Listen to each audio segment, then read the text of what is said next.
नमस्कार बाबू, स्वागत है आपका हमारे चैनल पर। लगातार बिहार इलेक्शन को लेकर हमारी कवरेज जारी है।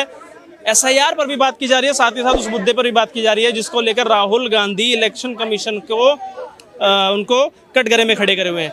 राहुल गांधी से इलेक्शन कमीशन कहता है कि अगर आपको लग रहा है कि वोट चोरी हो रहा है या मतदाता सूची में कोई समस्या है, जो आपने अपनी पूरी पीपीटी दिखाई थी उसको लेकर एक हलफनामा दे दो। लेकिन हलफनामे की बात आते ही कांग्रेस के साथ साथ उसके बड़े नेताओं ने इलेक्शन कमीशन पर हमला बोल दिया और कह रहे हैं महाभियोग चलाएंगे और साथ ही साथ इलेक्शन कमीशन को ही कटघरे में खड़ा है। इस पूरे मामले पर बात करते हैं। रामेश्वर भैया हमारे साथ हैं, उनसे क्या अपनी राय रखें। भैया क्या कहेंगे कि जब से इलेक्शन कमीशन ने हलफनामा मांगा है 7 दिनों में, कहा या तो हलफनामा दो या तो माफी मांगो, विपक्ष हमलावर है, कह रहे हैं ऐसा चुनाव आयुक्त तो हमने कहीं देखा ही नहीं जो सीधा सीधा कह रहा है कि भैया हलफनामा दो नहीं तो माफी मांगो। सर, आपको आज की ब्रेकिंग न्यूज़ पता है क्या है? एक व्यक्ति है CSDS वाला, उसने ट्वीट किया है कि मैंने जो ट्वीट किया था वो फेक था और ट्वीट डिलीट कर दिया और माफ़ी मांगने लग गया वो। उसका नाम है संजय कुमार, आप अपने चैनल पे दिखा सकते हो।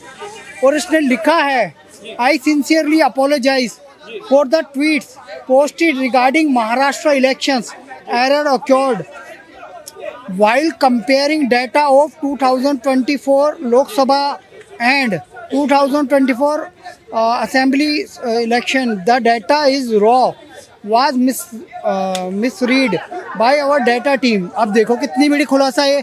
और वही डेटा के आधार पे राहुल गांधी ने इतनी बड़ी प्रेस वार्ता कर दी, पूरे देश में घुमाया जा रहा है। और जो प्राइवेसी का अधिकार है एक वोटर का, उसका मोबाइल नंबर भी उसने शेयर कर दिया और उसने आपका डाटा भी शेयर कर दिया। कितनी बड़ी घटना है। आप अपना मोबाइल नंबर और डाटा शेयर कर दोगे तो बार बार कौन कॉल कर रहा है आपको? कोई आतंकवादी भी कॉल कर सकता है, कोई अलग कंपनी भी कॉल कर सकती है, कोई लुटेरा भी कॉल कर सकता है, कोई आपके बैंक की डिटेल भी चोरी कर सकता है आगे जाके, समझो ना। तो ये तो राहुल गांधी ने देशद्रोह करा है, आतंकवादी घटना है ये अपने आप में। देशद्रोह की बात करें, वोट अधिकार यात्रा चला रहे हैं बिहार में, कह रहे हैं इस बार वोट चोरी बिहार में नहीं होने देंगे बिल्कुल भी। जो वोट चोरी, एक सेकंड, जो वोट चोरी बेंगलोर में हुआ, जो महाराष्ट्र में हुआ, वो बिहार में नहीं होने देंगे। जन सैलाब डूब पूरा उमड़ा है बिहार में राहुल गांधी के समर्थन। बिहार में उसको बहिष्कार हो चुका है। पहले बात तो मैंने बता दिया। इस व्यक्ति ने क्या कहा है कि मैंने जो डाटा दिया था वो गलत था, मेरी टीम ने लीड कर दिया, उनकी वजह से गलत पड़ा गया वो डाटा। फिर वो किस लिए कर रहे? 65 लाख वोटर वहां से हट गए हैं। जब आपको लगता है कि भाई वहां पे मल्टीपल वोटर हैं तो उन्हें चुनाव आयोग हटा रहा है। उसके बाद चुनाव आयोग प्रेस वार्ता करके क्या कहता है?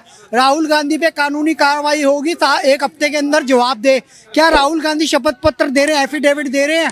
नहीं दे पा रहे। आपने भी शुरू में ही चर्चा करी, चुनाव आयोग की प्रेस वार्ता किस आधार पे है?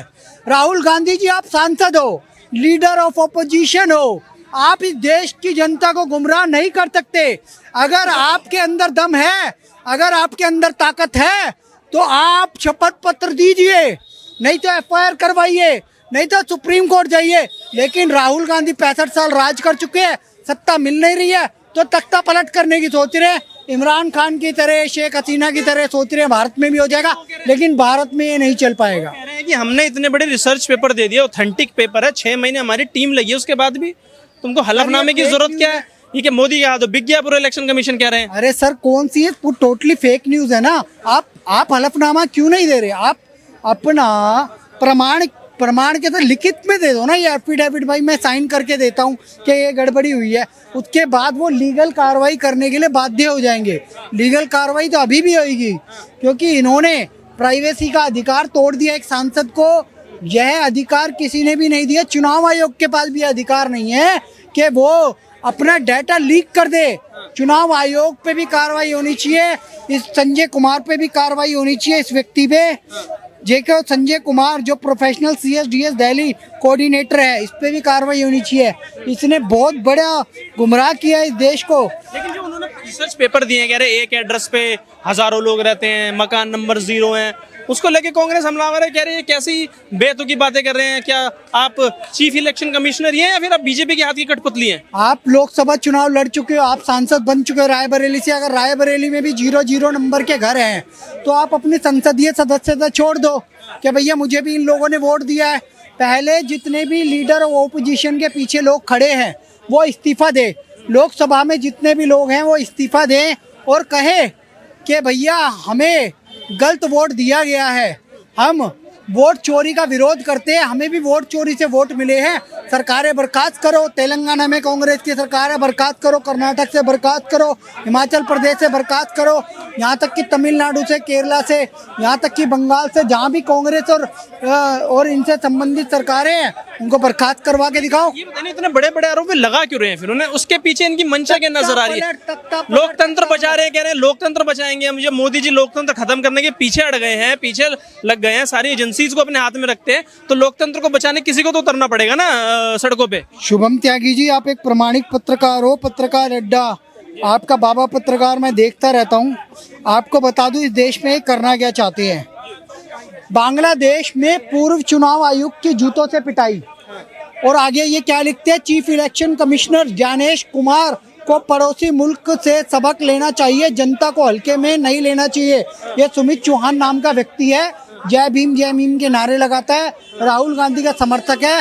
ये खुलेआम कह रहा है कि इस देश में हम तख्ता पलट करके रहेंगे पड़ोसी देश की तरह, जैसे शेख हसीना का करा, और हमने वहां पे चुनाव आयुक्त पिटा था, यहाँ पे ये वाला चुनाव आयुक्त पिटेगा। इसका मतलब ये चुनाव आयुक्त को पीट पाट के इस देश में तख्ता पलट करने की तैयारी कर रहे हैं। जैसे इमरान खान का तख्ता पलट हुआ था, ये नरेंद्र मोदी का भी तख्ता पलट करना चाहते हैं। इनकी मंशा ये है। इस देश में डिस्ट्रक्टिव पॉलिटिक्स चल रही है, इस देश में बंटवारे की राजनीति चल रही है, इस देश में टुकड़े टुकड़े गैंग एक्टिव हो चुका है। तो अब इस देश को संभलने की, सतर्क रहने की, जागरूक होने की जरूरत है। मोदी जी आप आगे बढ़ो, हम आपके साथ हैं। आप देश नहीं झुकने देंगे, हम आपको नहीं झुकने देंगे, और इस देश को सिविल वार की आग में नहीं झोंकने देंगे। और आपसे भी रिक्वेस्ट है, चुनाव आयोग से भी रिक्वेस्ट है, सुप्रीम कोर्ट से भी रिक्वेस्ट है, राहुल गांधी जैसे असामाजिक तत्व जो डीप स्टेट के एजेंट है, जो अमेरिका, चाइना और पाकिस्तान के कहने पे चलते हैं, जिनका MOU CCP Chinese communist party से साइन है, ऐसे लोग जो पाकिस्तान का पक्ष लेते हैं भारत की संसद में और भारतीय सेना पे सवाल उठाते हैं, ऐसे राहुल गांधी से सावधान हो जा। उस पर FIR दर्ज कराओ, उसे अरेस्ट करो, नहीं तो इस देश को आग में झोंक देगा वो, दंगों की आग में झोंक देगा वो। लेकिन ये बताइए ना, आपने कहा कि इतने गंभीर आरोप लगा रहे, तो क्यों चुनाव आयोग नहीं उस पे कोई FIR करता है, क्यों केस नहीं करता है, और क्यों सुप्रीम कोर्ट ही कुछ सदा संज्ञान नहीं लेता? अगर देश में भड़काने की कोशिश की जा रही है, तख्ता पलट करने की कोशिश की जा रही है, वो तो कहते हैं हम लोकतंत्र बचाने निकले हैं, मोदी जी के हाथों सारी एजेंसी बिकी हुई हैं, ना सुप्रीम कोर्ट सुनता है, ना ED, ना CBI, तो उसके ऊपर तो फिर इलेक्शन कमीशन को खुद ही केस कर देना चाहिए। CBI में रंजीत कुमार हुआ करते थे, उन्हें तोता बोला गया था। CBI एक तोता, ये कांग्रेस 2014, 12, 13, 14 की घटना बता रहा हूँ। CBI एक तोता हुआ करता था, ये बात बोली गई थी। उस समय पे रंजीत कुमार थे, उस समय पे CBI के तत्कालीन डायरेक्टर, और कांग्रेस ने किन किन संस्थाओं का दुरुपयोग नहीं किया। इलेक्शन कमीशन ऑफ इंडिया के जितने भी रहे हैं CEO, उन सब की इतिहास उठा के देख लो। कोई कांग्रेस की तरफ से राज्यपाल बना, कोई सांसद बना, कोई MLA बना, कोई कहीं पोस्ट पे गया, कोई कहीं मोच काट रहा था। यहाँ तक कि एक नवीन चावला हुआ करते थे, उन्होंने तो राजीव गांधी पे किताब भी लिखी थी। तो इस सब के इतिहास तो उठा के देखो। मोदी पे आरोप लगाना आसान है, कैग ने भी तो इन पे खुलासा किया था। तो कंट्रोलर ऑडिटर जनरल जो विनोद राय थे, और ये कॉमनवेल्थ घोटाला हुआ था कि नहीं हुआ था, इसका खुलासा हुआ था कि नहीं हुआ था। कांग्रेस सत्ता में से क्यों गई? क्योंकि इन्होंने A से लेके Z तक घोटाले किए। आदर्श घोटाला इन्होंने किया था, जो कि महाराष्ट्र में हुआ था। जीप घोटाला इन्होंने किया था। राजीव गांधी की तो सत्ता चले गई थी बोफोर्स घोटाले में। इस देश में अगस्ता वेस्टलैंड घोटाला नहीं हुआ क्या? क्या इस देश में 2G घोटाला और स्पेक्ट्रम नहीं हुए क्या? ये इनके घोटालों की वजह से सरकार गई थी। संस्थाओं को दोष देना इनका पुराना काम है। 65 साल सत्ता की मलाई चाटने वाले आज मोदी पे सवाल उठा रहे हैं। इनकी दादी खुद इमरजेंसी लगा चुकी है 18 महीने के, और उस समय पे 42वां संशोधन सेकुलर वर्ड इन्होंने भारत के संविधान में जोड़ा था, जो धर्मनिरपेक्षता की वजह से इस देश को पलीता लगाया जा रहा है। मैं आखिरी 2 सवाल आपसे करूंगा। एक, पहला ये कि 2014 से पहले से खबरें क्यों नहीं है कि लोकतंत्र मर रहा है, EVM हैक है?